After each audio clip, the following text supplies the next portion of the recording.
जो गए हो बांधे रखो मेरा, तुम ही मोरे गिरिधर नागर, तुम ही मोरे हर्षा, तुम ही मोरे हर्षा।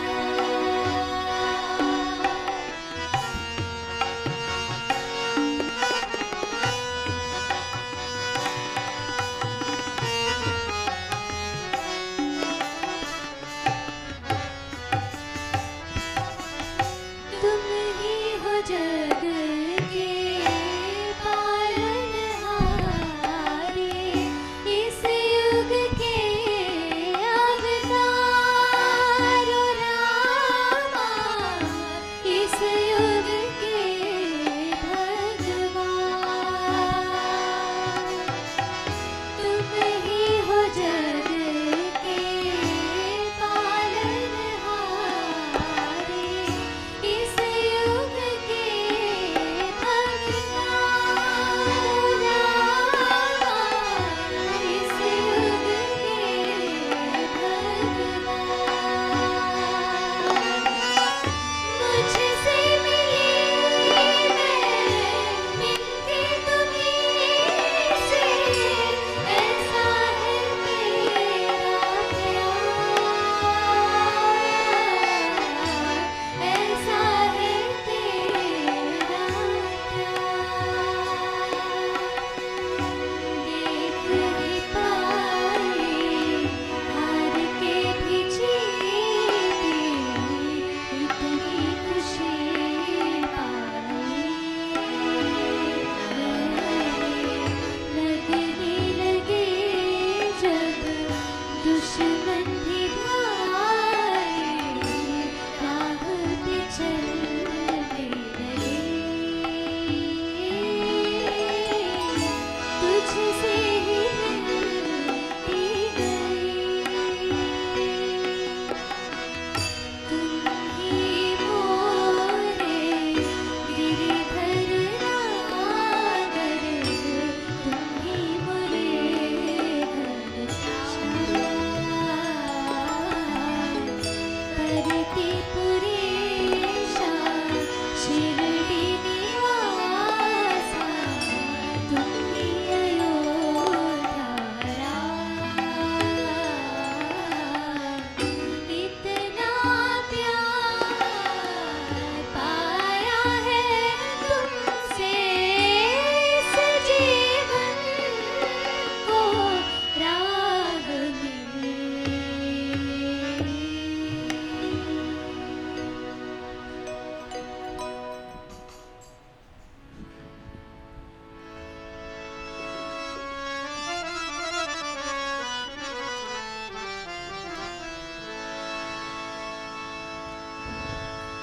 मधुबन खुशबू देता है, सागर सावन देता है।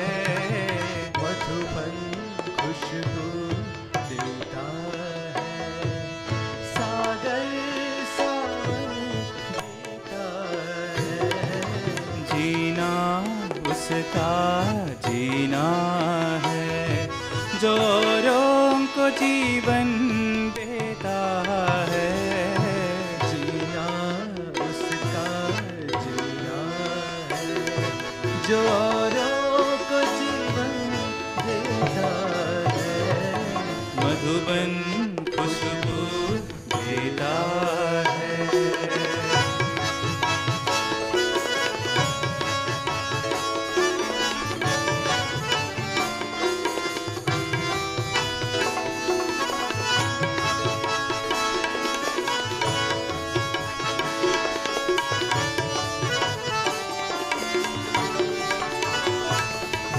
सूरज ना बन पाए तो बन के दीप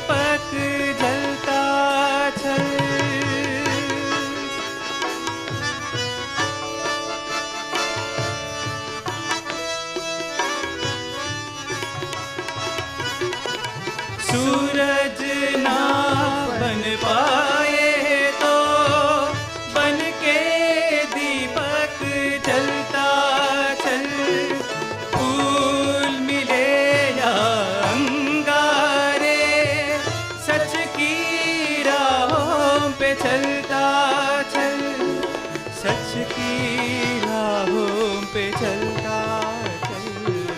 प्यार दिलों को देता है, अश्कों को दामन देता है, जीना उसका जीना है, जो औरों को जीवन देता है, मधुबन खुशबू देता है।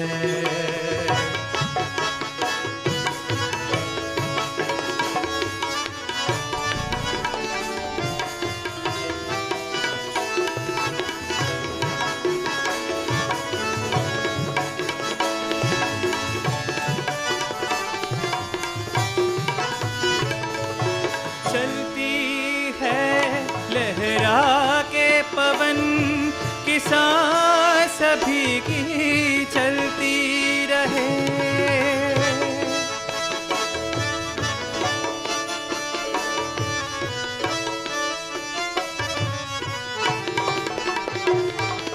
चलती है लहरा के पवन की सांस सभी की चलती रहे।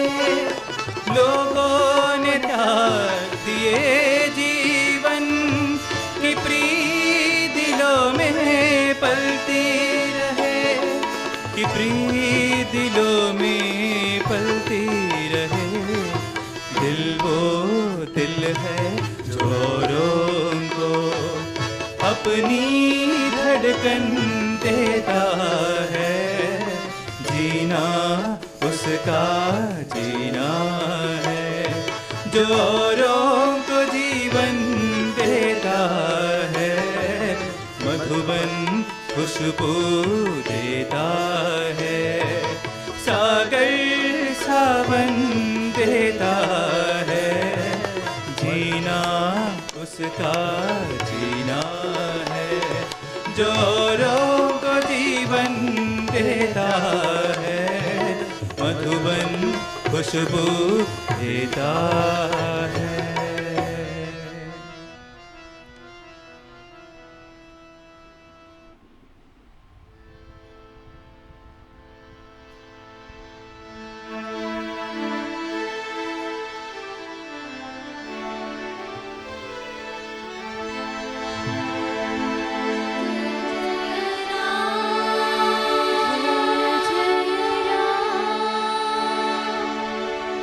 श्री राम पर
गंगाधरा हर नमो नमो दैवतलोक सुधाम्बुधि मकर लोक शुभंकर नमो नमो देव देव धवलाचल मंदिर गंगाधरा हर नमो नमो दैवतलोक सुधाम्बुधि मकर लोक शुभंकर नमो नमो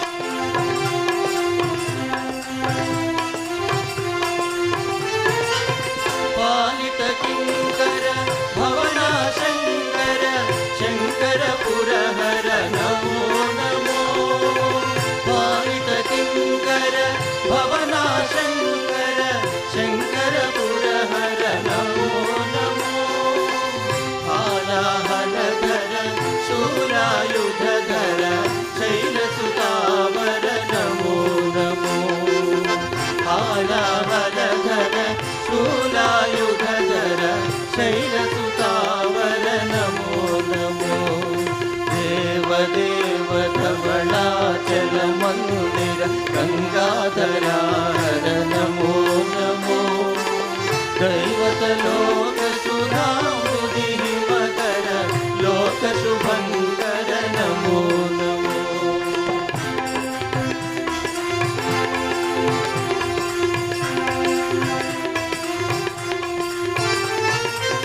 दुरित विमोचन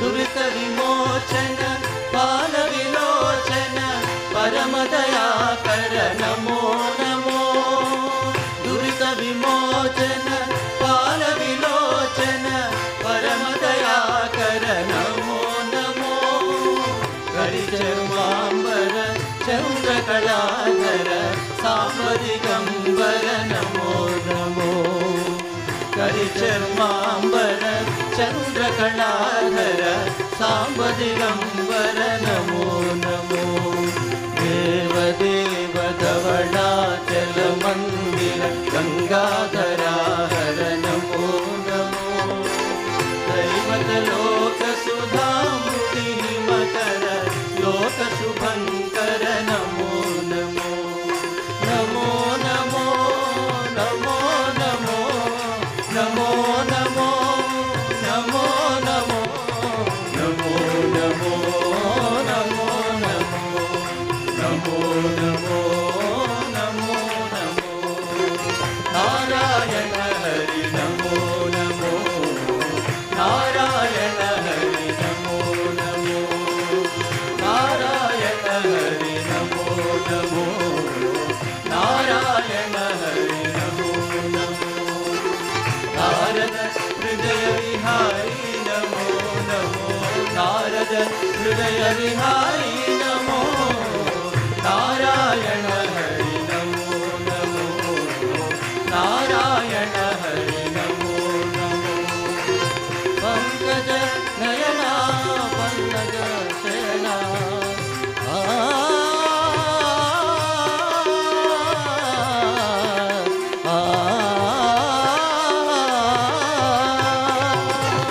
पंकज नयना पन्नग शयना पंकज नयना पन्नग शयना शंकर विनुता नमो नमो शंकर विनुता नमो नमो नारायण हरि नमो नमो नारायण हरि नारायण हरि नारायण हरि नमो नमो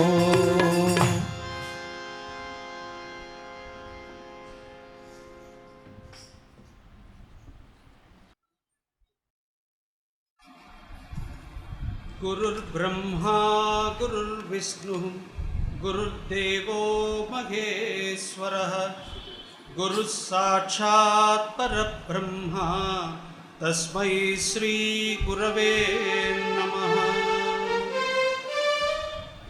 సాయీశ్వరుని పాదపద్మాలకి అనేక సాష్టాంగ దండ ప్రణామాలు చేస్తూ సాయం సంధ్యా వేళ చక్కటి వాతావరణంలో వేద పఠనంతో ఈనాటి సమర్పణ కార్యక్రమం ప్రారంభమై తదుపరి గాయనీ గాయకుల యొక్క భజన పాటలు బృందగానాలతోటి మీరందరూ ఆనందించారని తలుస్తూ వారందరికీ శ్రీ సత్యసాయి విద్యార్థుల అందరి తరపున హృదయపూర్వక శుభాభినందనలు తెలియజేసుకుంటూ ఈనాటి సమర్పణ కార్యక్రమంలో డాక్టర్ రాజేష్ బాబు ప్రస్తుతం అసిస్టెంట్ ప్రొఫెసర్గా Sri Sathya Sai Institute of Higher Learning Prasanthi Nilayam క్యాంపస్లో డిపార్ట్మెంట్ ఆఫ్ కెమిస్ట్రీలో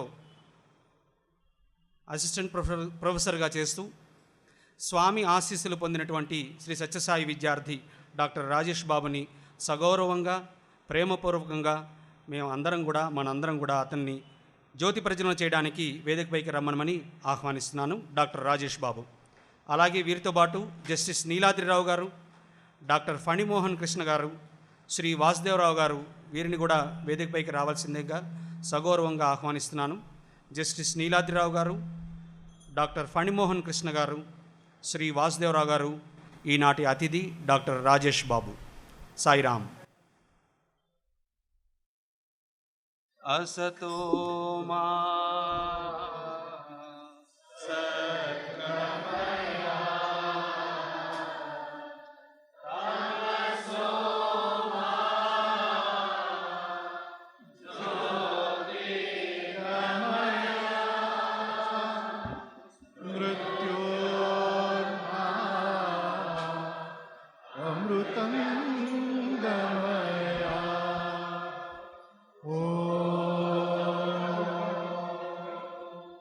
शांति शांति शांति.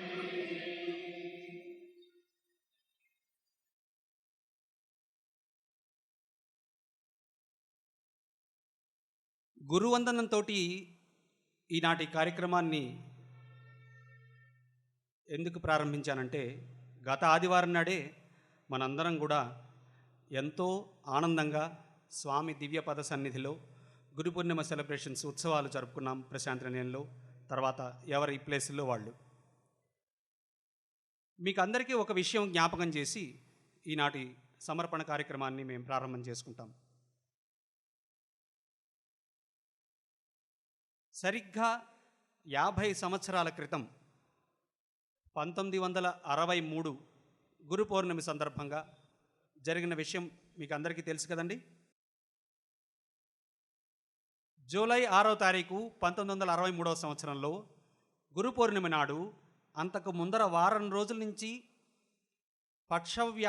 పక్షవాతం వచ్చినటువంటి తీసుకున్నటువంటి స్వామి ఆ రోజున మేడమించి రాజారెడ్డి గారు వాళ్ళు తీసుకుని కిందకి వచ్చి భజన హాల్లోకి వచ్చిన తర్వాత స్వామి కస్తూరి గారిని అడిగి ఆ విభూది తీసుకుని ఇలా ఎడం చేతి వైపు జల్లిన తర్వాత ఎడం చేతి వైపు పక్షవాతం వచ్చింది స్వామికి. అది వచ్చింది అంటే ఒక భక్తులు తీసుకున్నారు స్వామి. ఆ తీసుకున్నటువంటి ఆ పక్షవాతాన్ని స్వామి విభూతి జల్లి అప్పటికప్పుడు క్యూర్ చేసుకుని స్వామి చక్కటి దివ్యోపన్యాసాన్ని ఇచ్చారు. ఆ దివ్యోపన్యాసంలో స్వామి ఆనాడు తాను శివశక్తి స్వరూపం అనేటువంటి దాని గురించి చెప్పారు. ఎందుకోసం ఇది మనం జ్ఞాపకం చేసుకోవాలని చెప్తున్నానంటే, మనం రోజు సాయి సచ్చరిత్రని, సాయి వాణిని ఒక అరగంట సేపైనా చదవాలండి. ఈ చదవడం గనక మనం ప్రారంభం చేసుకుంటే జరిగినటువంటి విషయాలన్నీ కూడా మనకి అవగతం అవుతాయి, అవగాహనకు వస్తాయి. ఆ రోజున స్వామి షిరిడి సాయి అవతారం శివస్వరూపమని, సత్యసాయి అవతారం శివశక్తి స్వరూపమని, రాబోయేటువంటి ప్రేమసాయి అవతారం శక్తి స్వరూపమని ఆ రోజున స్వామి ఆనాటి సభలో తమ దివ్యోపన్యాసంలో చెప్పారు. ఈ విధంగా గురు పౌర్ణమి నాడు జరిగినటువంటి మొన్న గురు పౌర్ణమికి సరిగ్గా 50 సంవత్సరాలు అయింది. స్వర్ణోత్సవం మొన్నటి గురు పౌర్ణిమ. స్వామి శివశక్తి స్వరూపం అని మన అందరికీ తెలియజేసినటువంటి సందర్భం. ఈ విధంగా ఆ గురుపూర్ణం గురించి మీతో విన్నవించుకున్న తర్వాత డాక్టర్ రాజేష్ బాబు గురించి సాయి ప్రేమ్ మీకు అందరికీ డీటెయిల్స్ ఇస్తాడండి. మా బ్రదర్ సాయి ప్రేమ్ని వేదికపైకి ఆహ్వానిస్తున్నాను. Om Sri Sai Ram. Sri Rajesh hails from Hyderabad. He finished his schooling from BHEL Hyderabad and joined the Sri Sathya Sai Institute of Higher Learning in 1999 for BSc Honours in Chemistry. He went on to complete his master's degree in chemistry in 2004 and at Swami's behest enrolled for the first batch of Master of Philosophy program which was started by Swami at the institute. He was awarded Doctorate in Philosophy PhD in 2010, which he received from the divine hands on the occasion of the Bhagwan's 85th birthday celebrations. On Swami's directions, he then joined as postdoctoral fellow in the Department of Chemistry in the year 2010, which he did for 1 year. From 2011, he's working as assistant professor in the Department of Chemistry. He has been an integral part of the central planning and execution of the annual Gram Seva held at Prashanti Nilayam. He is also the central coordinator of the campus for the annual sports and cultural meet held on 11th of January every year. Been fortunate to accompany Swami to Kodaikanal in the year 2005. He is an avid sportsman and multifaceted individual, has given voiceover for many dramas and programs. Just to add, he is very, very active in all the hostel activities because I was a part of all such activities and I've been with him for 4 years.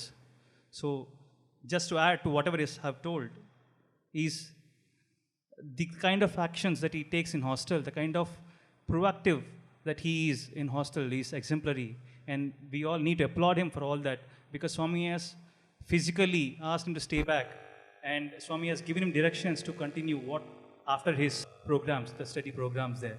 Thank you.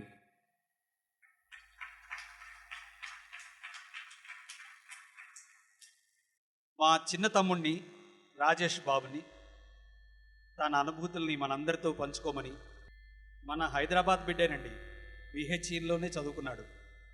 ఇప్పుడు మన ప్రేమ్ చెప్పాడు details అన్నీ. రాజేష్ బాబుని వచ్చి తన అనుభూతుల్ని మనందరితో పంచుకోమని వేదికపైకి ఆహ్వానిస్తున్నాను. డాక్టర్ రాజేష్ బాబు.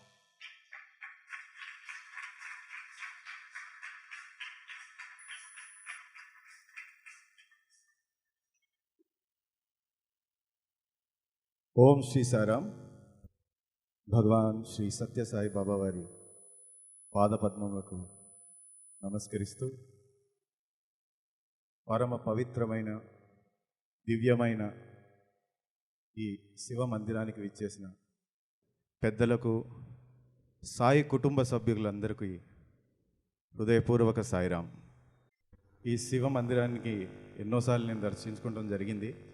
బిహెచ్ఎల్ నుంచి ట్రాఫిక్లో ఈదుతూ ఇక్కడికి వచ్చేసరికి లాస్ట్ రోలో కూర్చుంటాం జరిగేది. ఎప్పుడు భజన్కి ఎప్పుడు ముందుకు వస్తానా అని ఆర్తితో చూసేవాడిని. ఈరోజు ముందుకు పెట్టేశారు స్వామి.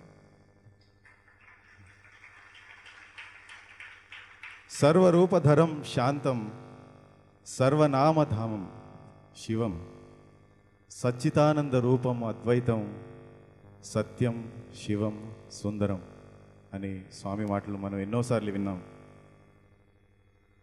ఎన్నో దశాబ్దాలు స్వామి సన్నిధిలో, ఒడిలో, స్వామి కార్యాల్లో తమ జీవితాన్ని గడిపిన ఇంతమంది అతిరథుల ముందు కేవలం 12 సంవత్సరాలు మాత్రమే స్వామితో గడిపిన నేను నుంచుని మాట్లాడతాం అంటే అంతకంటే అతిశయోక్తి లేదు.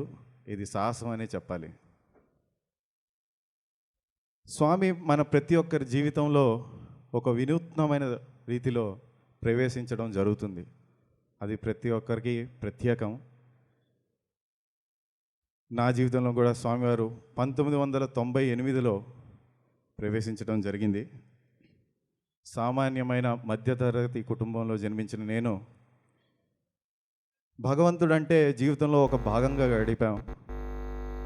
పూజలు, మొక్కులు, కోరికలు, ఉపవాసాలు మేరకే భగవంతుడు కుటుంబంలో పరిమితం అయ్యేది. అమ్మమ్మలలో తాతలు చెప్పిన గజేంద్ర మోక్షం పద్యాలు అసలు వంటకి పట్టేవి కాదు.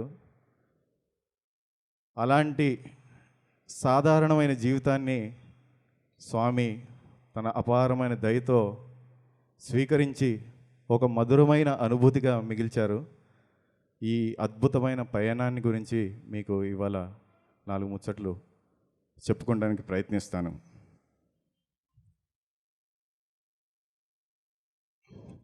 పన్నెండు సంవత్సరాల ఈ సుదీర్ఘ ప్రయాణంలో ఇంత నిస్వార్థమైన ప్రేమను, ఇంత మంచితనాన్ని స్వామి కురిపించారంటే ఈ ప్రవాహంలో కొట్టుకుపోయాను నేను.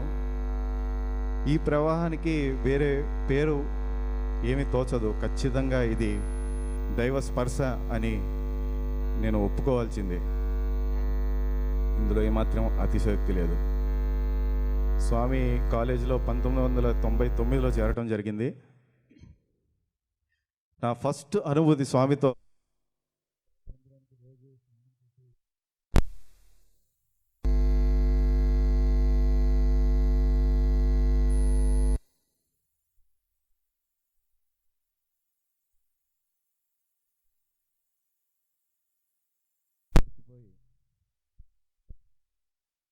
మందిరంకి పయనిస్తున్న సమయంలో మదిలో ఒక ఆలోచన వచ్చింది. స్వామి పిలిచి, ఎరా స్నానం చేయలేదే అని అడిగితే ఏం చెప్పాలా అని. ఇంతలో మన మనసు మనకంటే చలాకితనం ఎక్కువ చూపిస్తుంది. ఇంతమందిలో స్వామి మనలతో ఏం మాట్లాడతారు, మనల్ని ఎలా కనుక్కుంటారో అన్న సమర్థత మనలో వచ్చేసింది. అయితే ఆ రోజు అదృష్టశాత్తు దురదృష్టశాత్తు ఫస్ట్ రో వచ్చింది. స్వామివారు దర్శనం అంతా పూర్తి చేసుకుని ముందుకొచ్చి, ఆ రోజుల్లో స్వామివారు ఫాయర్ సెషన్ అని కాలేజ్ ప్రేయర్ సెషన్లో పొద్దున మాట్లాడిన వక్తలు ముందు కూర్చోబెట్టగానే సాయంత్రం స్వామి వచ్చి వాళ్ళతో కొంచెం ముచ్చటించడం జరిగేది. స్వామివారు వాళ్ళకంటే ముందే వాళ్ళు ఏం మాట్లాడారో చెప్పేస్తూ ఉండేవాళ్ళు. ఆ సమయంలో స్వామివారు స్ట్రైట్గా వచ్చి నా దగ్గరికి బాత్ కియా అని అడిగారు. అంటే ఆ చమత్కారం చూడండి. బాత్ కియా అంటే నా పక్కనోడికి ఏ నై కియా స్వామి ఓ బాత్ కియా అన్నాడు. అంటే వీడు మాట్లాడలేదు స్వామి, వాడు మాట్లాడాడు అని. స్వామి చిలిపిగా నవ్వి వాడితో సంపాదించడం జరిగింది. అంతటి చమత్కారి సులభ ప్రసన్నుడు మన స్వామి. స్వామి ఒక్కసారి మన జీవితంలో ఎంటర్ అవగానే జీవితంలో ఒక భాగం నుంచి జీవితం ఒక కేంద్ర బిందువుగా మారిపోతారు స్వామి. ఇలాంటివంటి ఎంతో జీవితాల గురించి మనం చదువుకున్నాం. అలాంటి ఒకసారి గురించి చెప్తాను. ఈరోజు గంగాధర్ శాస్త్రి గారు అని కాలేజ్ యూనివర్సిటీలో, అలానే సాయి సురేంద్రనాథ్ గారు, నరేన్ సార్, చాలామంది లెక్చరర్లు తమ జీవితాల్ని అక్కడే అంకితం చేయడం జరిగింది. అయితే ఈ ఘట్టంలో ఏమవుతుందంటే, గంగాధర్ శాస్త్రి గారి భార్య గారు ప్రెగ్నెంట్గా ఉన్నప్పుడు స్వామివారు సార్ని పిలిచి, ఆమె ప్రెగ్నెంట్గా ఉంది, రేపటి నుంచి దర్శనానికి మాత్రం రావద్దని చెప్పు అనగానే సార్కి భయం వేసింది. అదేంటి స్వామి దర్శనం లేకుండా పుట్టపర్తిలో ఏం చేస్తామని. అప్పుడు స్వామివారు అన్నారు, మీరు ఈస్ట్ ప్రశాంతికి షిఫ్ట్ అవ్వండి, రేపటి నుంచి ఫస్ట్ ఫ్లోర్లో నీకు ఒక రూమ్ ఇస్తాను, నేను దర్శనంకి వచ్చే టైంలో డోర్ తీసి నుంచోండి చాలు, నేనే దర్శనం ఇస్తాను అని స్వామి చెప్పారు. అయితే రోజు ఆ మేడం గారు అక్కడ నుంచుంటం జరిగేది. స్వామి దర్శనం నుంచి హాల్లో నుంచే చేయి లేపి ఆమెని ఆశీర్వదించేవాళ్ళు. అలా కొన్ని నాళ్ళు గడిపిన తర్వాత స్వామివారు వాళ్ళ పుట్టింటికి ఆమెను పంపమని చాలా కబుర్లు వచ్చాయి. స్వామి అన్నారు, ఆమె పుట్టింట్లోనే ఉంది, కన్న తండ్రి కన్న తల్లి ప్రేమలోనే ఉందని చెప్పండి అని వాళ్ళకి చెప్పారు. అది లాస్ట్ ఒక నెల ముందు స్వామివారు వాళ్ళ ఇంటికి పంపడం జరిగింది. ఒక రోజున స్వామివారు సార్ని పిలిచి ఇంటర్వ్యూ రూమ్లో, రేపు ఆడపిల్ల వస్తుందిరా మీ ఇంట్లోకి అని చెప్పారు. అయితే సార్కి చాలా ఆనందం కలిగింది. ఎందుకంటే ఆ మేడం వాళ్ళ ఇంట్లో ఇంతవరకు ఆడపిల్లలు అనేది సార్ వాళ్ళ ఇంట్లో ఇంతవరకు ఆడపిల్లలు జన్మించలేదంట. కానీ స్వామివారు అన్నారు, నువ్వే వెళ్ళక్కర్లేదు, నేను చూసుకుంటాను అన్నారు. అయితే సార్కి చాలా బాధ కలిగింది. ఎందుకంటే కన్న తండ్రిగా అతను అక్కడ ఉండాలని ఆయన కోరిక ఉండేది. స్వామి అన్నారు, నువ్వేం వెళ్ళవసరం లేదు, నేను చూసుకుంటానని అన్నారు. అయితే పిల్లోడు పుట్టడం జరిగింది. కొన్నాళ్ళు గడిచింది, స్వామి పర్మిషన్ ఇవ్వలేదు ఆయన వెళ్తానికి. అయితే ఒకరోజు హఠాత్తుగా స్వామి పిలిచి, వెంటనే వెళ్ళి భార్యని పిల్లాడిని రేపొద్దున తీసుకుని ఇక్కడికి వచ్చి అన్నారు. ఇతనికి ఏమైందో అర్థం కాలేదు సార్కి. ఇంటికి వెళ్ళడం జరిగింది. వెళ్ళినప్పుడు వాళ్ళంతా ఈ బాలుని యొక్క నామకరణానికి అరేంజ్మెంట్స్ అంతా చేశారు. కొడుకు పుట్టడం చేత బంధువులందరినీ పిలిచి గ్రాండ్ లెవెల్లో డెకరేషన్లు అన్నీ చేసి రెడీగా ఉన్న సమయంలో సార్ వాళ్ళ ఇంటికి వెళ్ళి రేపు పొద్దున వెళ్ళిపోతున్నామని చెప్పి భార్యని కొడుకుని తీసుకుని వచ్చేయడం జరిగింది. వాళ్ళంతా చాలా అప్సెట్ అయ్యారు బంధువులంతా. తీసుకువచ్చిన తర్వాత దశావతారం గేట్ దగ్గర స్వామి దర్శనం అప్పుడు తన కొడుకుని ఒళ్ళో కూర్చోబెట్టుకుని సార్ ఒకరోజు కాదు, 2 రోజులు కాదు, 3 రోజులు కాదు, 4 రోజులు అలానే కూర్చున్నారు. స్వామి వచ్చే టైంలో నుంచునున్నారు. స్వామి ఏమాత్రం పట్టించుకోలేదు. అదేంటి స్వామి తీసుకురమ్మన్నారనే ఆలోచనలో సార్ ఉండి మరుసటి రోజు పిల్లాడిని తీసుకెళ్లకుండా దర్శనంలో నుంచోగానే టక్కున స్వామి వచ్చి ఏమీ పిల్లాడిని తీసుకురాలేదు ఈరోజు అని అడిగారు. స్వామి రేపు తీసుకొస్తాననగానే రేపొద్దున పిల్లాడికి నామకరణం నేను చేస్తాను తీసుకురా అని ఇంటర్వ్యూ రూమ్కి పిలవడం జరిగింది. అయితే సార్ ఒకవైపున చాలా ఆనందం కలిగింది, స్వామి సాక్షాత్ స్వామి నా పిల్లాడికి పేరు పెడుతున్నారని. అయితే ఇంకోవైపు బంధువులు రాలేదన్న బాధ, వాళ్ళు బాధపడతారేమో అన్న బాధతో ఉండేవారు. అయితే మరుసటి రోజు ఇంటర్వ్యూ రూమ్కి వచ్చే సమయానికి బంధువులంతా రెడీగా ఉన్నారనమాట. అయితే ఈసారికి చాలా ఆశ్చర్యం కలిగింది. ఏంటి స్వామి అని అడిగితే మీ బంధువులకి నేనే కవర్ పంపించాను, నీకు బంధువులు లేదని బాధగా ఉంది కదా, వచ్చారు కదా, ఇప్పుడు సంతోషంగా ఉండని చెప్పి స్వామివారు ఆ పిల్లకి నామకరణం చేయటం జరిగింది.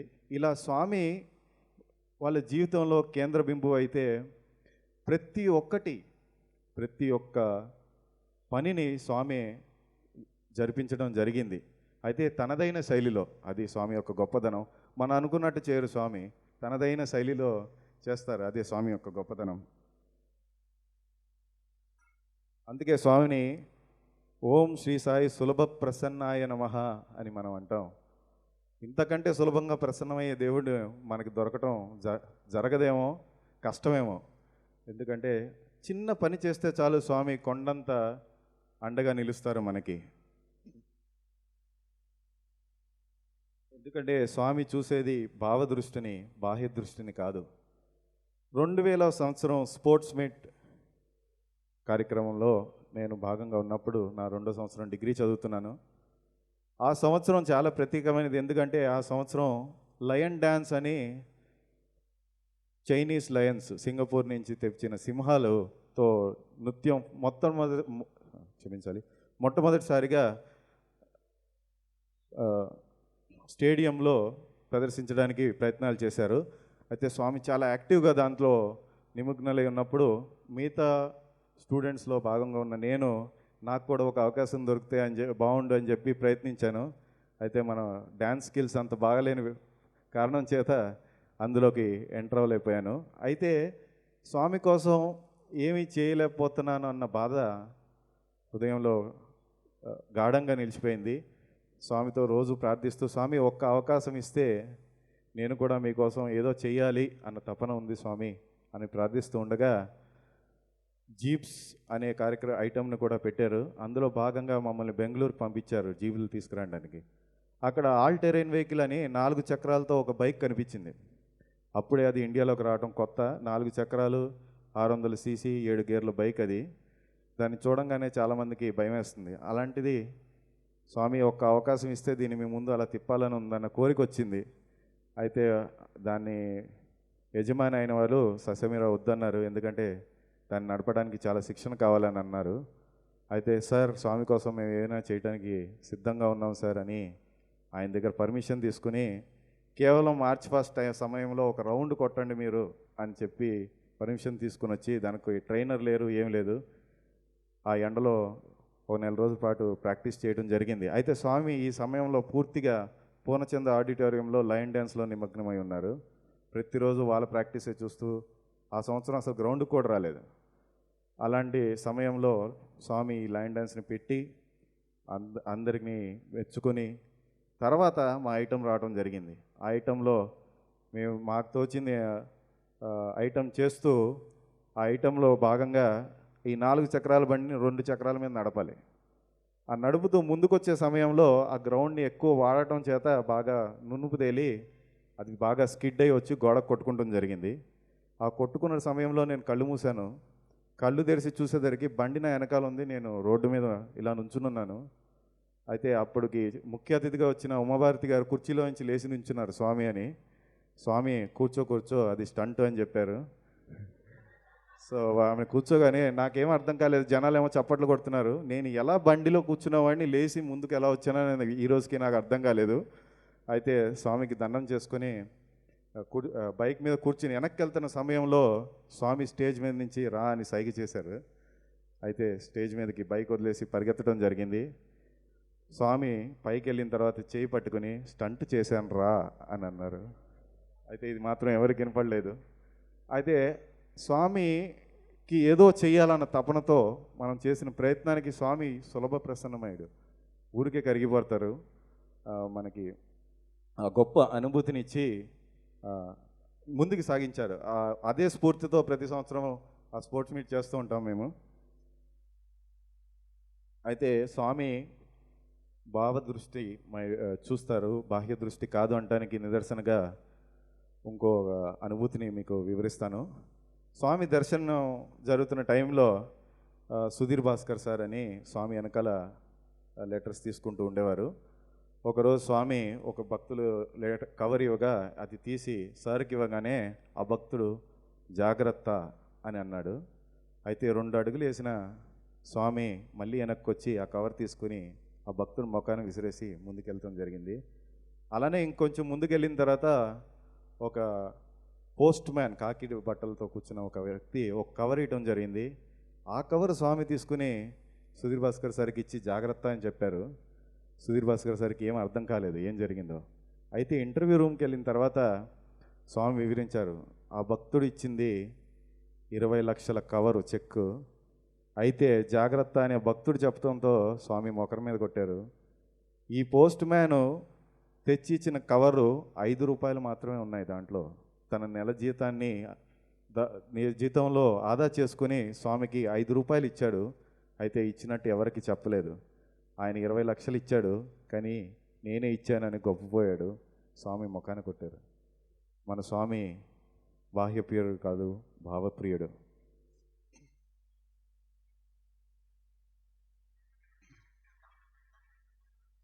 అలానే ఒక విద్యార్థి సూపర్ స్పెషాలిటీ హాస్పిటల్ కట్టే సమయంలో స్వామి ఎన్నో మార్లు ఇది ఉపన్యాసాల్లో చెప్పారు. తన బట్టలకు సాకల వరకు వేస్తూ ఉంటాం హాస్టల్లో, ఎందుకంటే మాకు ఉతుక్కోవడానికి టైం ఉండదు. ప్రశాంతి నిలయంలో అసలే ఉండదు. స్వామి దర్శనంకి వెళ్ళిపోవడం జరుగుతుంది. అయితే ఈ సూపర్ స్పెషాలిటీ హాస్పిటల్ కట్టే సమయంలో ఒక విద్యార్థి తను మాత్రం చాకలికి వేయకుండా తన బట్టలు తనే ఉతుక్కొని 100 రూపాయలు ఆ నెలకు ఆదా చేసి ఒక కవర్లో అర్తితో స్వామికి ఇవ్వడం జరిగింది. ఆ 100 రూపాయలను తీసుకుని స్వామి 100 కోట్లు ఇచ్చినట్టు ఇప్పటికి 10 సంవత్సరాల పాటు స్వామి చెప్తూనే ఉన్నారు దాని గురించి. ఎందుకంటే ఆ విద్యార్థి ఇచ్చిన భావం స్వామికి ముఖ్యం, అందులో విలువ ఎంత అనేది అనవసరం స్వామికి. అంటే స్వామి ఎన్నోసార్లు చెప్తూ ఉంటారు ఇంగ్లీష్లో, a spoon of cow's milk is better than barrels of donkey's milk అని స్వామి ఇంగ్లీష్లో చెప్పడం చాలాసార్లు జరిగింది. ఇది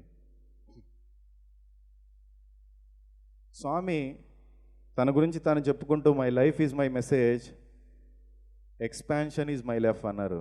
స్వామి జీవితం అంతా ఎక్స్పాన్షనే. అందుకే స్వామి తనను తాను భక్తులందరికీ సమర్పించుకున్నారు. భక్తులు కూడా తమల్ని స్వామి వారికి సమర్పించుకున్నారు. ఈ యొక్క వింత అనుభూతిని ఏ బంధంతో పోల్చలేం. ఒక్క ప్రేమ బంధంతో మాత్రమే దీన్ని మనం బంధించగలం.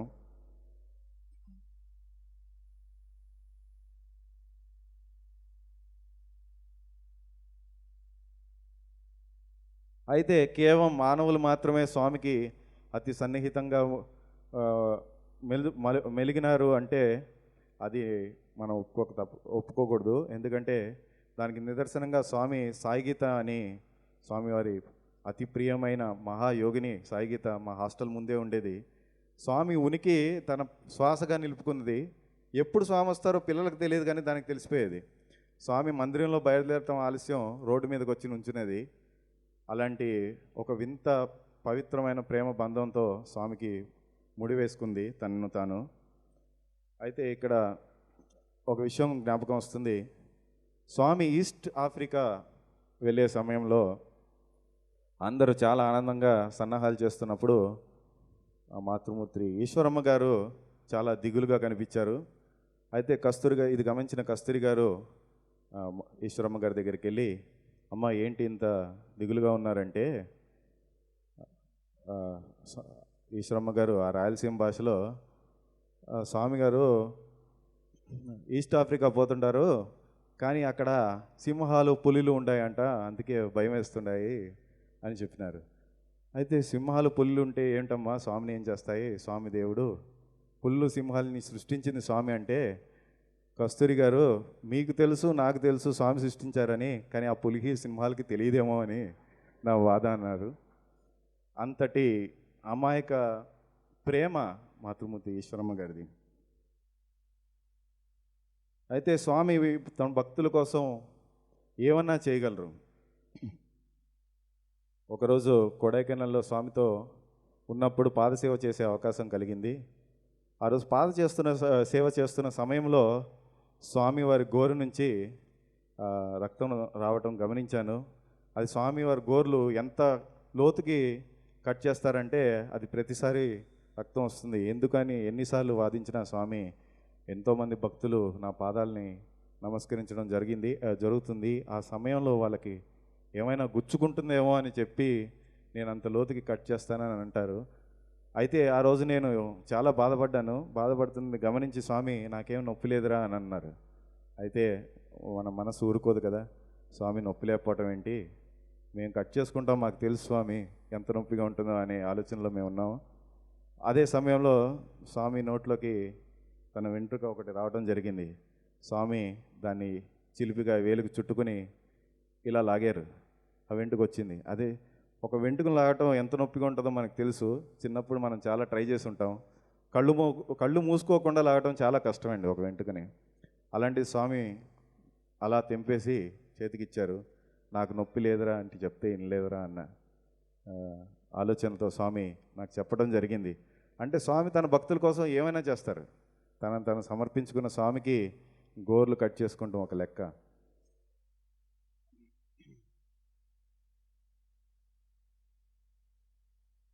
అంటే స్వామి జీవితం చాలా సింపుల్గా గడిపారండి. నేను అనుకున్నాను స్వామి దేవుడు అంటే ఎంత అద్భుతమైన వసతులతో స్వామి ఉంటారేమో అని. పోయిన సంవత్సరం పూర్ణచంద్ర ఆడిటోరియం క్లీనింగ్ చేస్తున్నప్పుడు స్వామివారి బెడ్రూమ్ చూడటం జరిగింది. అక్కడ ఏమీ లేదు. బెడ్రూమ్లో ఒక మంచం, ఒక పాత డ్రెస్సింగ్ టేబుల్, ఒక లెటర్స్ రాసుకుంటానికి ఒక కవర్ తప్ప ఏమీ లేదు అందులో. పైపు మంచం, అది కూడా టేకు మంచం కూడా కాదు. మన ఇంట్లో అంతా టేకు మంచాలు వేసుకుని పడుకుంటాం. స్వామి జీవితం అంత సింపుల్. ఎంత సింపుల్ అంటే మన ఊహకు అందదు అనమాట. అంత సింపుల్. అది చూడంగానే మన కళ్ళలో నీళ్లు తిరుగుతాయి అన్నమాట. అంటే సకల సృష్టిని సృష్టించిన సృష్టికర్త అంత సింపుల్ జీవితాన్ని గడిపారు.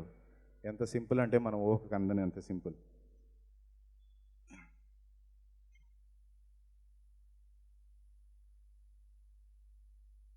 గుజరాత్ ఫ్లడ్స్ వచ్చిన సమయంలో, గుజరాత్ ఎర్త్క్వేక్స్ వచ్చిన సమయంలో స్వామివారు 50 ట్రక్కుల సామాగ్రిని పంపడం జరిగింది. దాంతోపాటు మహబూబ్ నగర్, హైదరాబాద్ యూత్ వాళ్ళని కూడా స్వామివారు పంపారు. ఆ సమయంలో తిరిగి వచ్చి, సార్ స్వామి అక్కడ భక్తులు ఎంతో కృతజ్ఞతతో మీరు చేసిన సేవకి ధన్యవాదాలు చెప్పుకున్నారు స్వామి అంటే, మీ ఇంట్లో ఎంతమంది పిల్లలు ఉన్నారా అని స్వామి అడిగారు. స్వామి 3 ఉన్నారన్నారు. 3 పిల్లలు ఆడుతూ పడిపోతే ఏం చేస్తావు నువ్వు అంటే, స్వామి పరిగెత్తుకుని లేపుతానంటే, ఈ ప్రపంచం అంతా నా పిల్లలేరా, వాళ్ళు పడిపోతే లేపే బాధ్యత నాది, ఈ మాత్రం దాన్ని మీరు సేవ అంటారా అని అన్నారు స్వామి. స్వామికి మనం అందరం కూడా పిల్లలమే. గ్రామ సేవని స్వామి 2001 సంవత్సరంలో ప్రారంభించారు. ఫస్ట్ గ్రామ సేవ స్వామి చేస్తున్నప్పుడు మేము చాలా ఎక్సైటెడ్గా, మాకు కూడా అవకాశం వస్తుంది, విలేజెస్కి వెళ్ళి సేవ చేసే భాగ్యం కలుగుతుంది అని ఆనందంతో ఉన్నాం. ఆ ఫస్ట్ డే కావడంతో ఆ రోజు చేసిన ప్యాకెట్లన్నీ అన్ని ఊళ్ళకి సరిపోలేదు. అది ఎస్టిమేషన్ కొంచెం తారుమారవడంతో సరిపోలేదు. మేము విలేజ్లో సేవ చేసుకుని వచ్చే సమయానికి ఇంకా కొన్ని విలేజెస్కి ప్రసాదం ఇంకా వండుతున్నారు. ఆ సమయంలో మధ్యాహ్నం 2 గంటలు అయింది. అయితే మేము అప్పటికే పూర్తి చేసుకుని వచ్చినా కానీ ఈ విలేజ్కి వెళ్ళలేదు కదా, మనం కూడా వెళ్తే బాగుంటుందని చెప్పి ఆ ట్రక్ దిగి వేరే వాళ్ళతో కలిసి ఆ విలేజెస్కి వెళ్ళటం జరిగింది. అప్పటికే అయితే విలేజర్స్ అందరూ కూడా పొలం పనులు చేసుకోవడంతో పొలాలకు వెళ్ళిపోయారు అందరూ. వీళ్ళు రారేమో అన్న భావంతో. అయితే మేము అందరం పొలాలకు వెళ్ళి వాళ్ళందరికీ ఆ ప్రసాదం, వేడివేడి ప్రసాదం, అది ఇంకా ప్యాకింగ్ చేయడానికి కూడా టైం లేదండి, గిన్నెల్లో పట్టుకెళ్ళి వాళ్ళకి వేడివేడి ప్రసాదం సర్వ్ చేయడం జరిగింది. సర్వ్ చేసి 4:30కి మేము మందిర్లోకి రాగానే స్వామివారి దర్శనంలో ఉన్నారని తెలిసి సైలెంట్గా లోపలికి, మామూలుగా అయితే జయకారం కొట్టుకుని వస్తాం లోపలికి, అయితే ఆ రోజు సైలెంట్గా లోపలికి రాగానే అకామిడేషన్ ఆఫీస్ దగ్గరికి వెళ్ళంగానే 2 విద్యార్థులు ట్రక్ వెనకాల పరిగెత్తుకుంటూ వస్తూ స్వామివారు మిమ్మల్ని పిలుస్తున్నారని చెప్పారు. అయితే ట్రక్కులు దిగేసి కులవంతాల్లో పరిగెత్తున్న మేకు కాళ్ళు జారిపోతున్నాయండి, అంత నూనె పట్టేసి.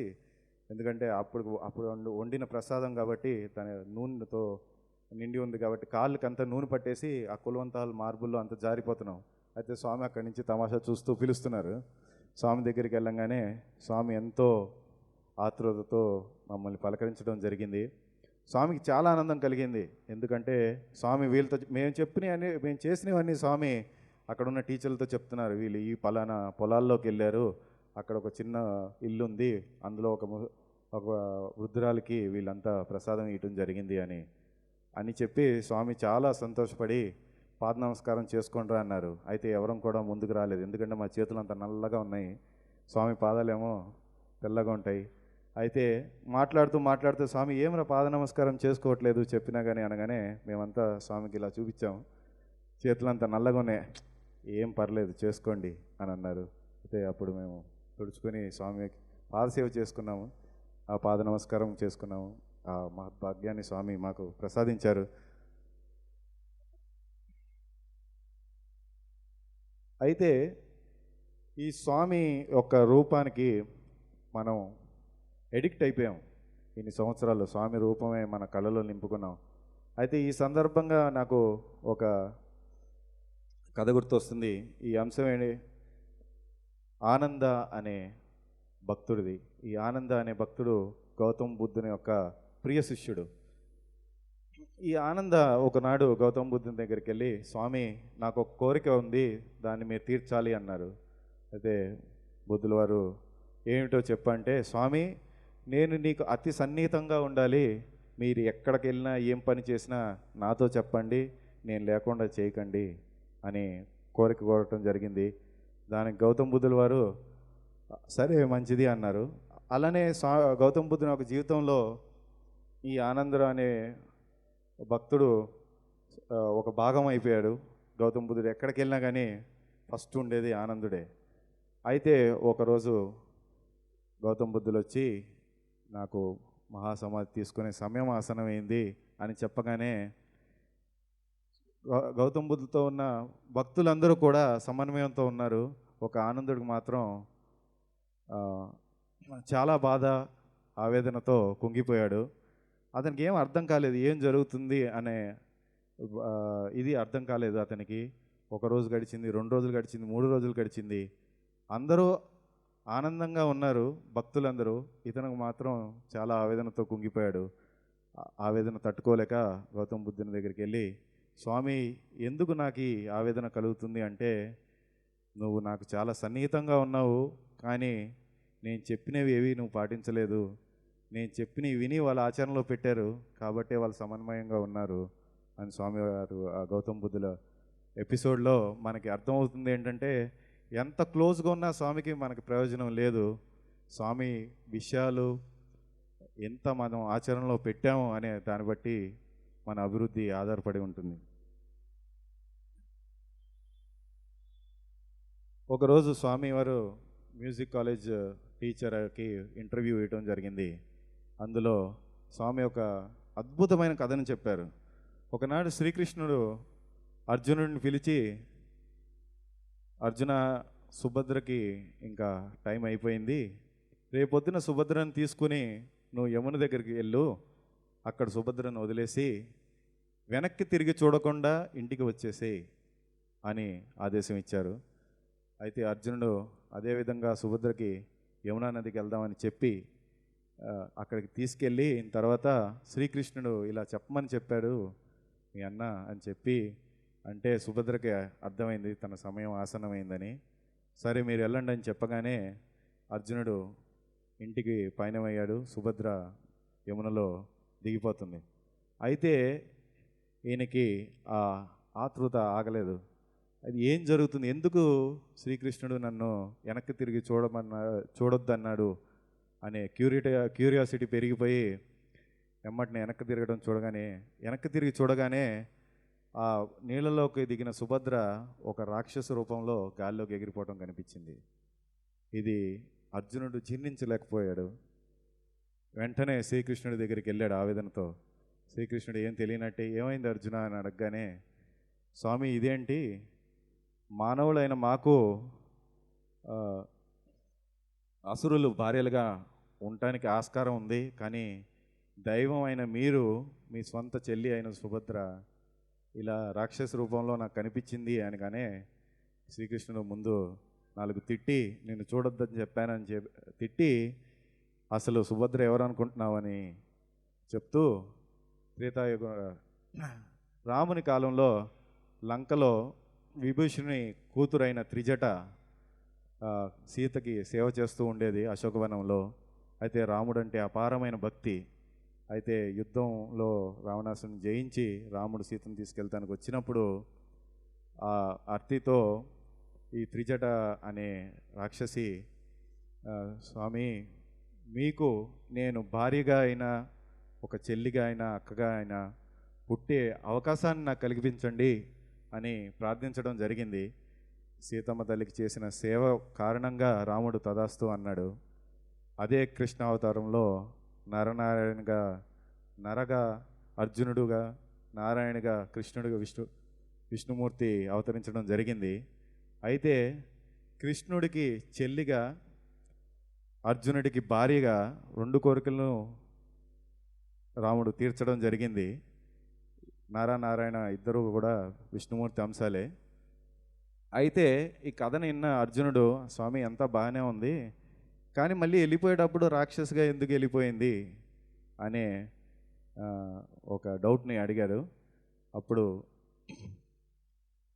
కృష్ణుడు ఏం చెప్పారంటే, సుభద్రకి మనం తన పుణ్యఫలం చేత మన సాన్నిహిత్యం దక్కింది, నా సాన్నిహిత్యం దక్కింది. అయితే తను నాతో ఉన్నంత వరకు నా దివ్యత్వాన్ని గుర్తించకుండా ఒక సామాన్యురాలుగా తన జీవితాన్ని గడిపింది. మనతో పాటు అడవిలోకి రాలేదు, అక్కడే పట్టణంలోనే రాసమర్యాదలతో తన జీవితాన్ని గడిపింది. తన జీవితాన్ని సార్థకం చేసుకోలేకపోయింది నేను చెప్పిన విషయాలను బట్టి, అందుకే తన యథాస్థితికి చేరుకుంది అని స్వామి ఈ టీచర్తో చెప్పి, నేనున్నంతకాలం మీరు నాతో ఉంటున్నారు, కానీ నేను చెప్పిన ఎన్ని విషయాలు మీరు పాటిస్తున్నారు, అవి ఆచరించిన నాడే మీకు విముక్తి, లేదంటే మీరు కూడా యథాస్థితికి వెళ్ళిపోతారు అని స్వామి చెప్పడం జరిగింది. ఆ స్వామి నామాన్ని మనం తారక నామంగా మార్చుకున్న నాడే మన జీవితాన్ని సార్థకతం చేసుకుంటాం జరుగుతుంది. ఈ రామనామం యొక్క గొప్పతనం గురించి, భగవంతుని నామం యొక్క గొప్పతనం గురించి స్వామి ఎన్నోసార్లు తులాభారం ఎపిసోడ్లో చాలాసార్లు చెప్పారు. స్వామి ఈ ఎపిసోడ్ గురించి వివరిస్తూ, సత్యభామకి అంటే శ్రీకృష్ణుని కంటే చాలా ప్రీతి, అంటే చాలా పాజిటివ్ అన్నమాట. అయితే స్వామి చెప్పిన మాటల్లో, అయితే రుక్మిణీదేవి ఒకనాడు తమ పుట్టినరోజును జరుపుకుంటుంటే సత్యభామ శ్రీకృష్ణుని పంపించలేదంట అక్కడికి. అయితే ఇది గమనించిన నారద మహాముని అక్కడికి చేరుకుని, స్వామి మీరు భక్త ప్రియులు అంటారు కదా, మరి మీ నివాసం భక్తుల హృదయాల్లో ఉండాలి, మరి నేను భక్తునిగా ప్రార్థిస్తున్నాను స్వామి, మీరు వచ్చేయండి అంటే శ్రీకృష్ణుడు నారద మహామునితో బయలుదేరటం జరుగుతుంది. ఇది గమనించిన సత్యభామకి ఆగ్రహం వచ్చి, అదేంటి మీరు వెళ్ళిపోతున్నారు అని అంటే, నా నివాసం భక్తుని హృదయంలోనే అని చెప్పడం జరిగితే, అప్పుడు నారద మహాముని, అమ్మ మీ దగ్గర నా భక్తికి సరితూగే వస్తువు ఏమన్నా ఉంటే పెట్టండి, అప్పుడు శ్రీకృష్ణుని ఇక్కడే వదిలేస్తాను నేను అనగానే, నీ భక్తికి ఎంత అని చెప్పి అప్పుడు తులాన్ని తీసుకొచ్చి తన దగ్గర ఉన్న కాసులన్నీ అందులో పెట్టగానే అసలు ఏం జరగదు. అయితే అతి విలువైన వస్తువు ఆమె దగ్గర ఉన్నది, అది శమంతకమణి, అది కూడా పెట్టడం జరిగింది. అసలు ఏమి కూడా జరగదు. అప్పుడు సత్యభామకి రుక్మిణి అమ్మవారు గుర్తొస్తారు. వెంటనే ఆమెని పిలిపించగానే రుక్మిణి అమ్మగారు ఇదంతా చూసి ఏం జరుగుతుంది అని నారదముని గారిని అడగగానే భగవంతుడైన శ్రీకృష్ణుడికి సరితూగేది ఏమన్నా ఉంటే మీ దగ్గర పెట్టండి అనగానే ఆ ఫామ్కి సరితూగేది ఒక నామం ఒకటే అని చెప్పి కృష్ణ అని అంది. అయితే నారదముని ఒప్పుకోలే. నాకు ఏదైనా వస్తువు పెట్టండి మీరు అనగానే ఓహో అలాగా అని చెప్పి అక్కడున్న తులసాకును తీసి కృష్ణాయన మహా అనగానే ఆ తులాభారం సమానత్వానికి వచ్చేస్తుంది. ఈ ఒక్క ఆకు పెట్టంగానే కిందకి దిగిపోతుంది. సో ఈ ఈ ఎపిసోడ్ని స్వామి చెప్పి స్వామి ఏమన్నారంటే, స్వామి ఫామ్కి ప్రతిరూపంగా నిలవగలేది ఆయన నామం ఒక్కటే. ఆ నామాన్ని మాత్రం మనం హృదయంలో పెట్టుకున్నంత వరకు స్వామి మనతోనే ఉంటారు అని స్వామి ఎన్నోసార్లు చెప్పారు. ఆ నామాన్ని మనం ఒక తారక నామంగా జపిస్తూ మన జీవితాన్ని సార్థకం చేసుకోవాలి.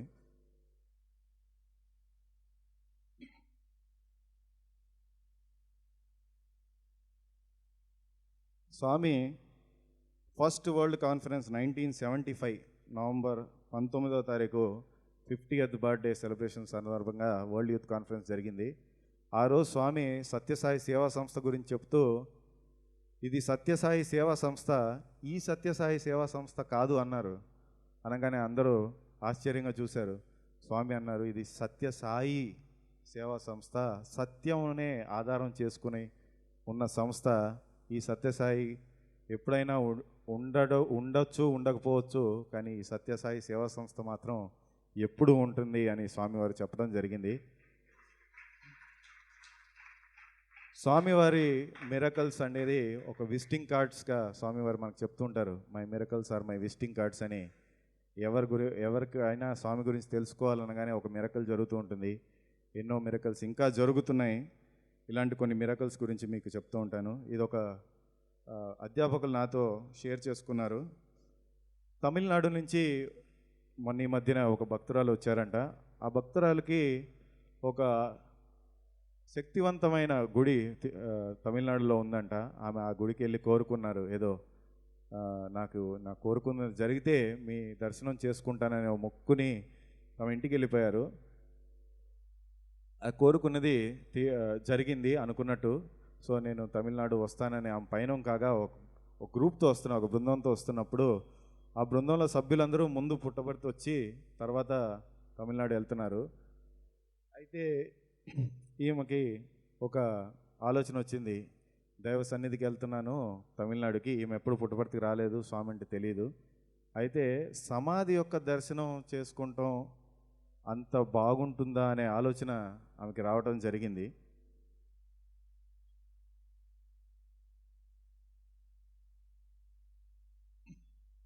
ఈ ఆలోచనతో ఆమె మందిరంలోకి రాగానే స్వామి మహాసమాధి యొక్క దర్శనానికి ముందుకెళ్ళంగానే కళ్ళు తిరిగి పడిపోవడం జరిగింది. ఆమెని జనరల్ హాస్పిటల్కి తీసుకెళ్ళి ఆమె కోలుకున్న తర్వాత ఏం జరిగిందని అడిగితే, నాకు స్వామి అక్కడ కనిపించి, ముందు నువ్వు తమిళనాడు వెళ్తా అన్నావు కదా, ఇక్కడికి రాకు, ముందు అక్కడికి వెళ్ళు అని చెప్పారు. అయితే ఆమె తమిళనాడు వెళ్ళటం జరిగింది. ఆ దేవాలయానికి ఆమెను దర్శనం చేసుకున్న సమయంలో అక్కడ కూడా స్వామి వచ్చి, ఇప్పుడు రా పుట్టపర్తి అని చెప్పారంట. మళ్ళీ ఆమె పుట్టపర్తి వచ్చి స్వామి మహాసమాధి దర్శనం చేసుకుని ఆమె ఈ అధ్యాపకునికి చెప్పిన ఈ అనుభూతిని మీతో పంచుకుంటున్నాను ఈరోజు. అలాగే 2 నెలల క్రితం కేరళ నుంచి వచ్చారు సేవాదళ సభ్యులందరూ. అందులో ఒక మిరకల్ జరిగింది. అందులో ఫస్ట్ టైం ఒక భక్తురాలు సేవాదళ సభ్యులుగా రావడం జరిగింది. అయితే ఆమె సేవ చేస్తున్న సమయంలో హఠాత్తుగా ఆమె గమనించుకోలేదు, ఆమె మంగళసూత్రాన్ని ఆమె ఎక్కడో పోగొట్టుకుంటం జరిగింది. అయితే రూమ్కి వెళ్ళి చూసుకున్న తర్వాత ఆమె చాలా ఇది ఏదో అపశకనం అని భావించి ఆమె చాలా బాధపడటం జరిగింది. ఇంటికి వెళ్ళడానికి చాలా భయం వేసింది. ఇంట్లో ఎవరు భక్తులు కాదు, ఆమె ఫస్ట్ టైం పుట్టపర్తి రావడం జరిగింది. అయితే ఏం చేయాలని ఆర్తితో స్వామిని రోజు ప్రార్థించింది. లాస్ట్ డే చివరి రోజు కులవంత్ హాల్లోకి వచ్చి దర్శనం చేసుకునే సమయంలో భజన్స్ అయిపోయాయి. ఇంకా స్వామి నేను ఇంటికి వెళ్తున్నాను అని చెప్పి ఏం జరిగినా మీరే కాపాడాలని చెప్పి వెనుదిరిగిన సమయంలో ప్రసాదంగా అందరికీ లడ్డూలు ఇవ్వడం జరిగింది. ఆమె లడ్డు ఓపెన్ చేయగానే ఆ లడ్డూలో ఆ మంగళసూత్రాన్ని ఆమె పొందారు. అయితే ఈ ప్రసాదం పంచే సమయంలో నాకు తెలుసు, నేను ప్రసాదం డిస్ట్రిబ్యూషన్లో గత 12 ఏళ్ళుగా ఉన్నాను. 8,000 నుంచి 9,000 లడ్డూలు పంచుతామండి ఒక ప్రసాదం డిస్ట్రిబ్యూషన్లో. ఈ 8,000-9,000 మంది ప్రసాదం పంచిన సమయంలో ఆ లడ్డూలోనే స్వామి మంగళసూత్రం ఆమెకి వెళ్తాం అంటే ఇది స్వామి లీల కాక ఇంకేంటి అని మనం ఆలోచించాల్సిన అవసరం ఉంది.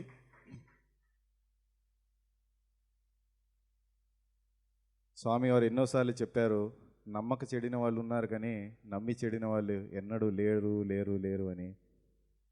దీనన్నిటికీ నిదర్శనాలే ఈ మిరకల్స్ అన్నీ కూడా.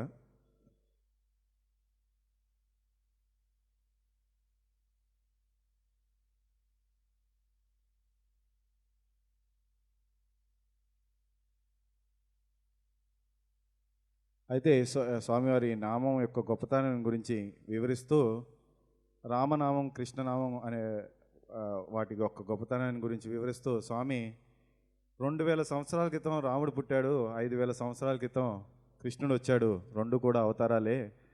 అయినా కానీ ఈరోజు మనం రామ కృష్ణ అనగానే ఆ ఒక రూపం మన మదిలో మెదులుతుంది. అది ఎందుకు అని స్వామి అడిగారు. ఎందుకంటే వాళ్ళ అవతార పురుషులని స్వామి చెప్తూ ఆ అవతారం ఒక గొప్పతనం గురించి వివరిస్తూ వారి నామం కూడా అంతే గొప్ప అని స్వామి చెప్పడం జరిగింది.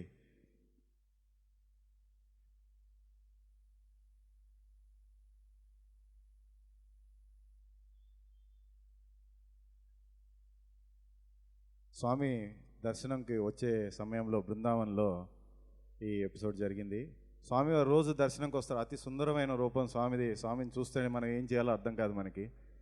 అలాంటి సుందరమైన రూపంతో స్వామి రోజు మనకి దర్శనం ఇస్తారు. అయితే స్వామివారు దర్శనంకి వచ్చే ముందు తన భక్తుల కోసం స్వామి అంత హెయిర్ అంతా అలా ఒకసారి సెట్ చేసుకుంటే ఒక విద్యార్థి ఒక అద్దం పట్టుకుని ఉంచుంటారు అక్కడ వెనకాల. అయితే స్వామి ఒకరోజు ఆ విద్యార్థితో ఎలా ఉన్నానరా అని అడిగారంట. స్వామి యు ఆర్ వెరీ బ్యూటిఫుల్ అని అన్నారంట. స్వామి అన్నారంట I'm not beautiful, I'm beauty అని అన్నారంట. అంటే బ్యూటిఫుల్కే అర్థం చెప్పే బ్యూటీ స్వామిది, ప్రపంచానికే బ్యూటీనిచ్చే స్వామి రూపం అది అని స్వామివారు వివరించడం జరిగింది.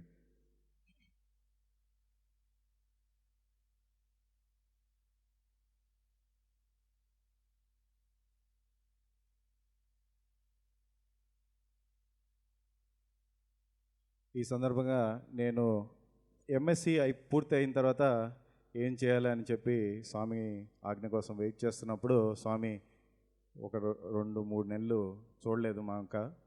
ఒకరోజు హఠాత్తుగా స్వామివారు 5గురిని పిలిచి రేపు ఎంఫిల్ కోర్స్ స్టార్ట్ చేస్తున్నారా, మీరంతా అందులో చేరి చదువుకోవాలని నా సంకల్పం అని అన్నారు. ఆ ఇంటర్వ్యూలో స్వామి మాట్లాడుతూ సడన్గా కన్ను జాగ్రత్త అని ఇలా అని మళ్ళీ కంటిన్యూ చేశారు ఉపన్యాసం. అయితే 2 వరుసల్లో కూర్చున్న మేము 2వ వరుసలో నేను ఉన్నాను. అది నేను అంతగా పట్టించుకోలేదు. స్వామి ముందు వాడికి చెప్పారేమో, నా కళ్ళకి ఏంటి 6/6 ఉంది, నాకేం ప్రాబ్లం లేదు అని అనుకున్నాను. అయితే రీసెర్చ్ చేస్తున్న సమయంలో హఠాత్తుగా ఒక కంటిలో ప్రాబ్లం స్టార్ట్ అయింది. రోజుకు 1 గంట సేపు ఎర్రగా అయిపోవడం జరిగింది. గంట 2 గంటలైంది, 2 గంటలు 4 గంటలైంది, 4 గంటలు 10 గంటలైంది, 10-24 అయ్యి 48 గంటల పాటు అసలు నిద్రపోకుండా కన్ను పూర్తిగా ఎర్రగా అయిపోవడం జరిగింది. సూపర్ స్పెషాలిటీ హాస్పిటల్లో చూసిన డాక్టర్స్ అందరికి కూడా ఏం జరుగుతుందో అర్థం కాలేదు. అన్ని రకాల పరీక్షలు చేశారు, ఏమి మాత్రం తేలట్లేదు. అయితే వాళ్ళు ఇది ఏదో స్వామికి చెప్పాలని చెప్పి వాళ్ళు వెళ్ళి స్వామికి చెప్పడం జరిగింది. స్వామి అయితే ఈ ప్రాబ్లం మొదలైన సమయంలో నేను స్వామి వారికి ఒకరోజు స్వామి కంట్లో ఇలా ప్రాబ్లం ఉందని చెప్తే స్వామి శూన్యం కేసి ఒక 5 సెకండ్లు చూసి తగ్గిపోతుందిలే అని చెప్పడం జరిగింది. అయితే అదే నమ్మకంతో నేను ఎంత నొప్పున్నా కానీ స్వామి చెప్పారు తగ్గిపోతుందంటే డాక్టర్లకు మాత్రం ఏం అర్థం కావట్లేదు. పూర్తిగా ఎర్రగా అయిపోయింది, నలుపు తెలుపు అనేది లేదు కంట్లో, పూర్తిగా ఎర్రగా అయిపోయింది. అయితే స్వామికి చెప్పడంతో స్వామి మన దగ్గర ఇలాంటి జబ్బుకి ట్రీట్మెంట్ లేదు, అసలు ఏంటో అంతు చిక్కట్లేదు స్వామి, వీళ్ళని హైదరాబాద్ పంపించాలంటే స్వామి విభూది ఇచ్చి కంటి మీద రాసుకోమని చెప్పు అని చెప్పి విభూది ఇవ్వడం జరిగింది. 4 ప్యాకెట్లు విభూది పంపించారు. ఎల్వి ప్రసాద్కి నేను మరుసటి రోజు ఎమర్జెన్సీ వార్డులో చేరంగానే వాళ్ళు ఇమ్మీడియట్గా అడ్మిట్ చేసుకుని 10 మంది డాక్టర్లు చూశారండి. వాళ్ళకు కూడా ఏం అర్థం కాలేదు అసలు ఏం జరుగుతుందో. అయితే anti bacterial, anti viral, antibiotics అన్ని రకాల మందుల్ని ఇచ్చేశారు. అయితే ఏమాత్రం రెస్పాన్స్ లేదు. అయితే నేను వాళ్ళకి మాత్రం చెప్పాను, స్వామి తగ్గిపోతుందని చెప్పారండి, తగ్గిపోతుందంటే వాళ్ళకి స్వామి ఎవరో కూడా తెలియదు, వీడేదో అనుకుంటున్నారన్నారు. అలా ఒక 1 నెల రోజుల పాటు ఇంట్లో రెస్ట్ తీసుకోవడం జరిగింది. పూర్తిగా 1 నెల రోజుల తర్వాత స్వామి ఇచ్చిన 2 ప్యాకెట్లు విభూతి అయిపోయే సమయానికి పూర్తిగా నార్మల్కి వచ్చేయడం జరిగింది కన్ను. అయితే నేను ఈ స్టోరీ అక్కడితో అవ్వలేదు, ఇంకా 2 ప్యాకెట్లు ఎందుకు ఇచ్చారా అని ఆలోచన వచ్చింది. అయితే కరెక్ట్ 1 ఇయర్ తర్వాత 2వ కంటిలో సేమ్ ప్రాబ్లం స్టార్ట్ అయింది. మళ్ళీ 1 గంట 2 గంటలు అయింది, 2 గంటలు 4 గంటలు, 4 గంటలు 24 గంటలు, 48 గంటలు. మళ్ళీ డాక్టర్లు కూడా చేతులు ఎత్తేసారు. మళ్ళీ హైదరాబాద్కి రావడం జరిగింది ఎల్వి ప్రసాద్కి. అదే డాక్టర్లు చూసి మళ్ళీ వాళ్ళు వెళ్ళి విభూది రాసుకో, మేమేం మందులు ఇవ్వమని చెప్పారు. అలానే ఆ 2 ప్యాకెట్లు విభూది అయిపోయే సమయానికి పూర్తిగా నయమైపోయి ఈరోజు కంటిలో 6/6 విజన్ ఉంది. కాకపోతే డస్ట్ కోసం మాత్రమే గ్లాసెస్ వాడుతున్నాను. అంటే స్వామి యొక్క మాటకి అంత శక్తి ఉంది, మనం పూర్తిగా నమ్మాలి స్వామిని, అంతే.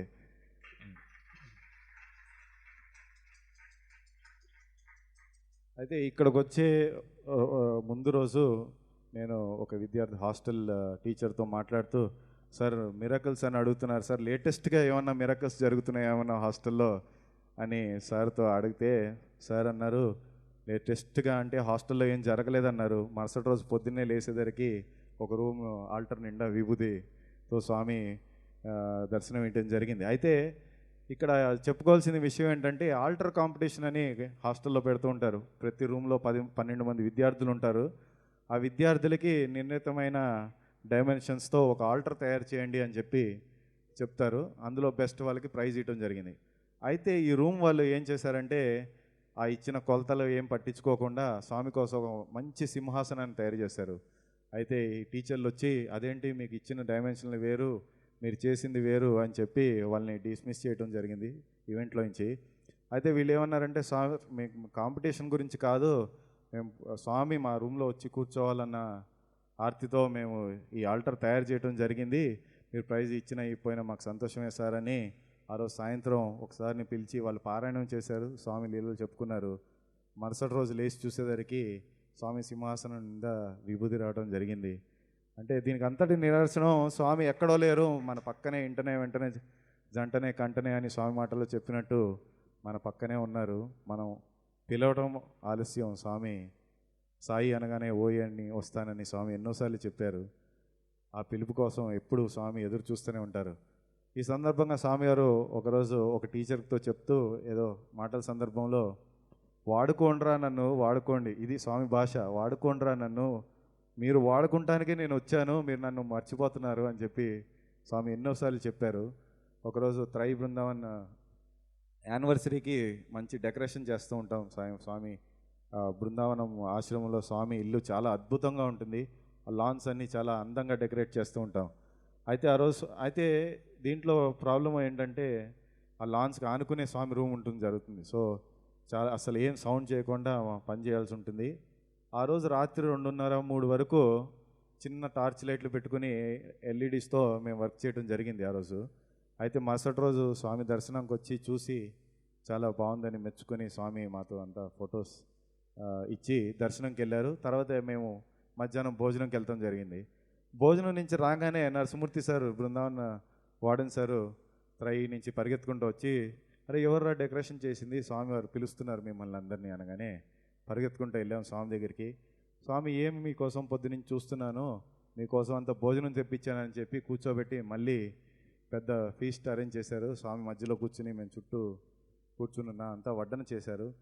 స్వామి మధ్యలో నుంచుని బ్రహ్మార్పణం చెప్పించి మేమంతా భోజనం చేసే వరకు అక్కడ కూర్చుని రండి అని చెప్పి ఒక అద్భుతమైన సుందరమైన జూలా ఒకటి ఉంటుంది త్రై బృందావనంలో. స్వామివారు అక్కడ కూర్చుని మేమంతా ఈ మకరందం కోసం వచ్చిన తుమ్మేల స్వామి చుట్టూ కూర్చున్నాం.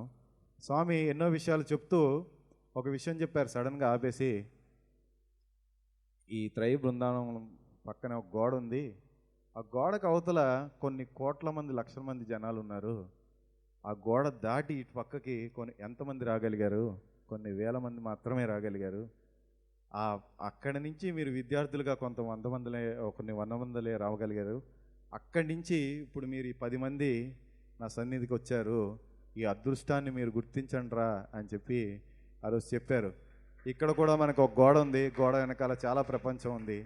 అందులో నుంచి మనం ఎంతమంది ఈ పక్కకు రాగలిగాం, ఎంతమంది స్వామి దివ్యత్వాన్ని మనం గుర్తించగలిగాం, అది మన అదృష్టంగా భావించి స్వామి మాటనే మనం వేదంగా తీసుకుని అదే స్ఫూర్తితో మనము ముందుకు వెళ్ళాల్సిన సమయం మనకి ఇప్పుడు ఎంతగానో ఉంది.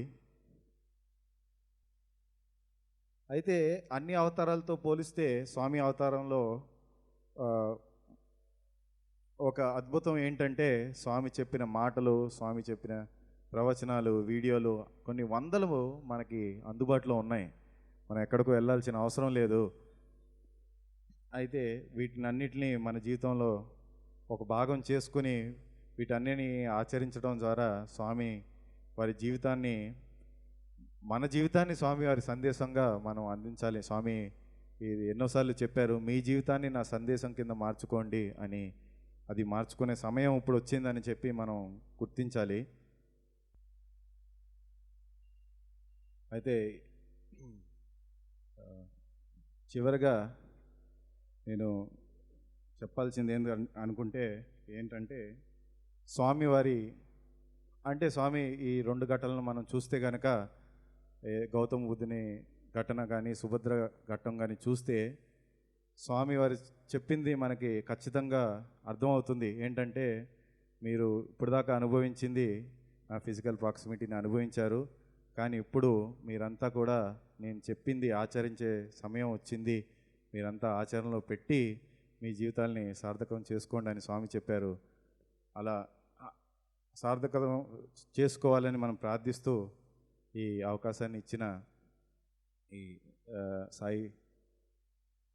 Shri Sathya Sai Institute of Higher Learning యాజమాన్యానికి, Sri Sathya Sai Institute of Higher Learning పూర్వ విద్యార్థుల సంఘానికి, శివంలో ఉన్న పెద్దలందరికీ కూడా నా కృతజ్ఞతలు. చివరగా ప్రసంగాన్ని ముగించే ముందు ఒక నాదంతో మేము ఇక్కడ కాలేజీలో చేరే ముందు గ్రామ సేవలకి సమితి ద్వారా, బిహెచ్ఎల్ సమితి ద్వారా గ్రామ సేవలకు వెళ్ళటం జరిగేది. అప్పుడు ఒక మోటో ఉండేది మాకు, మన్మే రామ్ హాత్మే కామ్ జై సాయిరామ్ అని. అదే నాదంతో నేను ముగిస్తాను. మన్మే రామ్ హాత్మే కామ్ జై సాయిరామ్.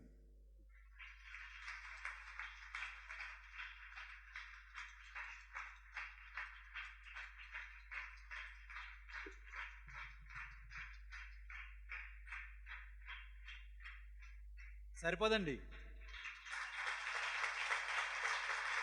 సాయిరామ్. ఎవరికైనా థ్యాంక్ యూ సార్, చాలా సాయిరామ్. ఎవరికైనా ఇంతవరకు సుభద్ర కథ గురించి తెలుసా? లడ్డూలో మంగళసూత్రం గురించి తెలుసా అండి? ఇద్దరికీ కాదు, ఒకళ్ళో ఇద్దరే ఉన్నారు. ఇటువంటి విషయాలన్నీ కూడా స్వామి వారితో పంచుకున్నటువంటి అనుభూతులన్నీ కూడా మనందరితోటి పంచుకోవడానికి స్వామి స్వయంగా ఎంపిక చేసి రాజేష్ బాబుని శివం మందిరంలో ఈ భక్తులందరినీ ఉద్దేశించి తన అనుభూతులను పంచుకోమని ప్రసంగించడానికి పంపించినందుకు ముందుగా మనందరం స్వామికి మన కృతజ్ఞతాభివందనాలు తెలియజేసుకుంటూ, రాజేష్ బాబుని ఎంపిక చేసి మాకు మనందరికీ కూడా ఈ రోజున స్వామి అనుభూతులను పంచుకోవడానికి వీలు కల్పించినటువంటి మా రిజిస్ట్రార్ గారు నరేన్ రామ్జీ గారికి మా సత్యసాయి విద్యార్థులందరం కూడా మా కృతజ్ఞతలు తెలియజేసుకుంటున్నాం. అడిగిన వెంటనే వచ్చి మన అందరితోటి తన అనుభూతులను, ముఖ్యంగా ఈ రోజున నాకు కూడా తెలియదండి సుభద్ర కథ గురించి ముఖ్యంగా తెలుసుకున్నాను నేను ఈ రోజున. ఇటువంటి విషయాలన్నీ, తెలియనటువంటి విషయాలన్నీ మా అందరితోటి పంచుకున్న రాజేష్ బాబుకి మనందరం కూడా పెద్దవాళ్ళందరూ కూడా మీ ఆశీస్సులు మేమందరం